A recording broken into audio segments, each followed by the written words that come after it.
En aquel tiempo, al ver Juan a Jesús que venía hacia él, exclamó: Este es el Cordero de Dios que quita el pecado del mundo. Este es aquel de quien yo dije: tras de mí viene un hombre que está por delante de mí, porque existía antes que yo. Yo no lo conocía, pero he salido a bautizar con agua para que sea manifestado a Israel. Y Juan dio testimonio a Israel. Dio testimonio diciendo: He contemplado al Espíritu que bajaba del cielo como una paloma y se posó sobre él. Yo no lo conocía, pero el que me envió a bautizar con agua me dijo: Aquel sobre quien veas bajar el Espíritu y posarse sobre él, ese es el que bautiza con el Espíritu Santo. Y yo lo he visto y he dado testimonio de que este es el Hijo de Dios. Hermanos y hermanas, es palabra del Señor. Este pasaje, que es al mero inicio del Evangelio de Juan, es una presentación en boca de Juan Bautista sobre quién es Jesús. Es una presentación abierta. No otro. Este es el Cordero de Dios que quita el pecado del mundo. Y esa frase que la decimos antes de la comunión, he aquí el Cordero de Dios que quita el pecado del mundo, está cargada de sentido y quisiera desmenuzarla con ustedes y pedirles a los que puedan de seguirme con atención, porque voy a decir algunas cosas que le va a hacer poco sorprender. Pero veamos el texto, porque el texto es muy claro. He aquí el Cordero de Dios. ¿Qué hace? ¿A qué vino este Cordero de Dios? Ok. Lo dice el texto, vino a quitar el pecado del mundo. Primera sorpresa. No dice a perdonar pecados, singular, y en lugar de perdonar, habla de quitar. Vino a quitar el pecado del mundo. ¿Qué es el pecado? Él en singular, no habla de los pecados. Vino para eso. Ojito, la razón de la misión de Jesús es quitar el pecado del mundo. Pecado significa en la lengua original, en el hebreo, el hatá, o en el griego, el hamartía, significa haber fallado en un disparadero, o sea, no ha dado en el blanco. To miss the point. Ha fallado. El pecado es una falla mía. Yo debía haber apuntado en esa dirección y he apuntado mi vida orientándola en esta dirección. El pecado es el fallar al apuntar en un blanco, no haber dado en el blanco. Parece raro todo esto, por eso decía, por favor, síganme un ratito. Y el pecado, por lo tanto, si no ha dado en el blanco, se ha opuesto a lo que sería haber dado en el blanco. ¿Cuándo doy en el blanco? Cuando sigo las orientaciones, el camino, las inspiraciones de Dios. El pecado es haber seguido otro camino que el camino propuesto por Dios. Yo debía haber apuntado en esta dirección y me he ido yendo por esta dirección. El mundo, ¿qué es? Pecado de el pecado de el mundo.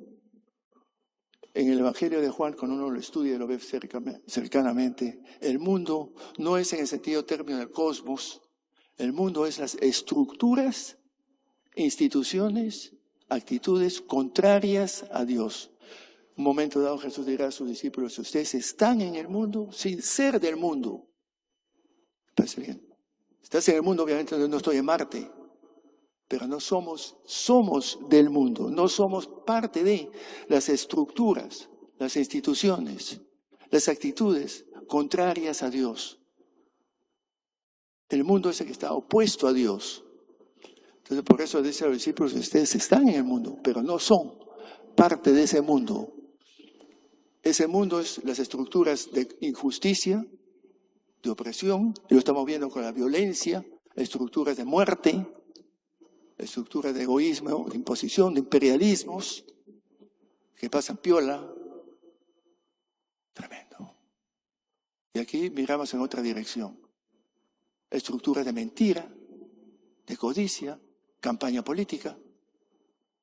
Van, vienen, a este lo sueltan, a este lo castigan, a este no sé qué creer. Las estructuras, las instituciones de pecado. Antes se hablaba de pecado estructural. Podría hablar más bien de estructuras de pecado que te obligan a ser coimero, porque si no, no puedes sobrevivir.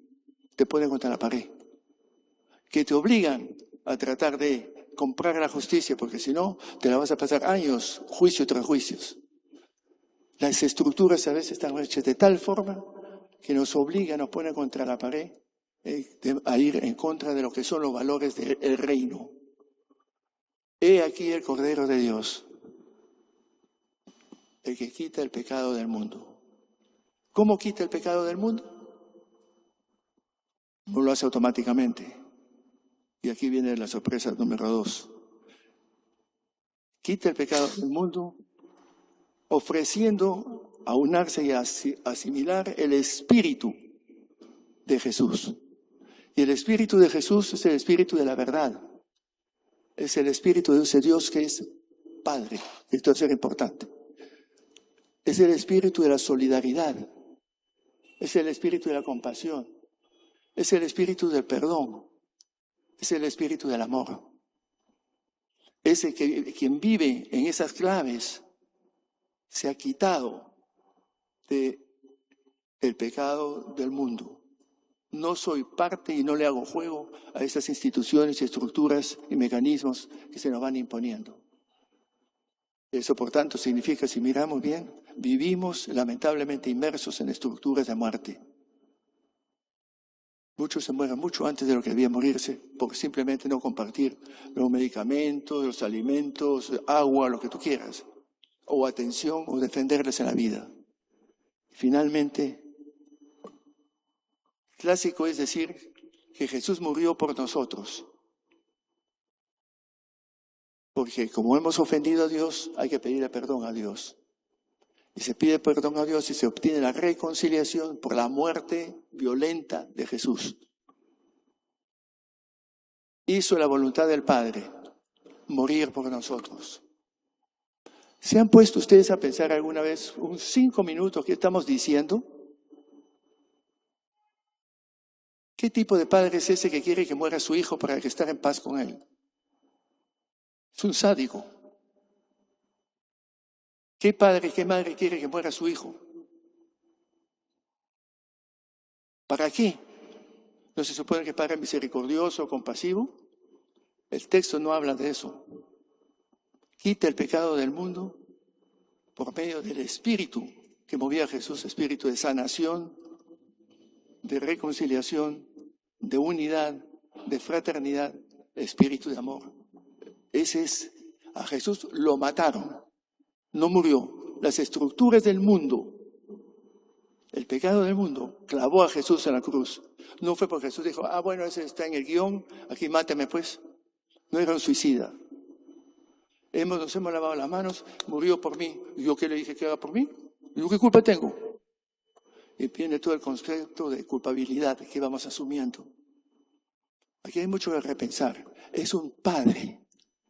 Por eso muchas veces pregunto yo, ¿qué imagen de Dios tenemos metido aquí en la cabeza, mis queridos hermanos? No sé quién será Dios para ti. Cada cual sabrá. Pero espero que para todos sea el Dios de Jesús. Abba, Padre nuestro. El Padre que nos quiere vivos, sanos, felices, unidos. Padre, por lo tanto, nosotros hijos. Por lo tanto, entre nosotros hermanos. Si vivimos esa fraternidad, esto empieza a tener sentido. Y la propuesta cristiana es precisamente esa. Por eso empieza el Evangelio presentando a Jesús. He aquí el Cordero de Dios, el que quita el pecado del mundo. Ese es Jesús. Escuchémosle, hagamos nuestro espíritu, ese aliento, ese ruaj de Dios, para que vivamos la fraternidad, la unidad, el amor y la felicidad. Porque Dios no es un Dios de muerte, es un Dios de vida. Es un Dios de fiesta, no de funeral. Pidámosle en esta Eucaristía al Señor que nos ayude a serle fieles, darle acogida a nuestro mundo, y ir despojándonos de nuestros egoísmos, autosuficiencias, vanidades, tendencia a la mentira, juegos de máscaras y sabe Dios cuánto más. Que nos ayude a ser verdaderamente discípulos de Jesús, el Hijo de María, el Cordero de Dios que quita el pecado del mundo si le dejamos actuar. Dejémosle actuar en nuestras vidas. Que así sea.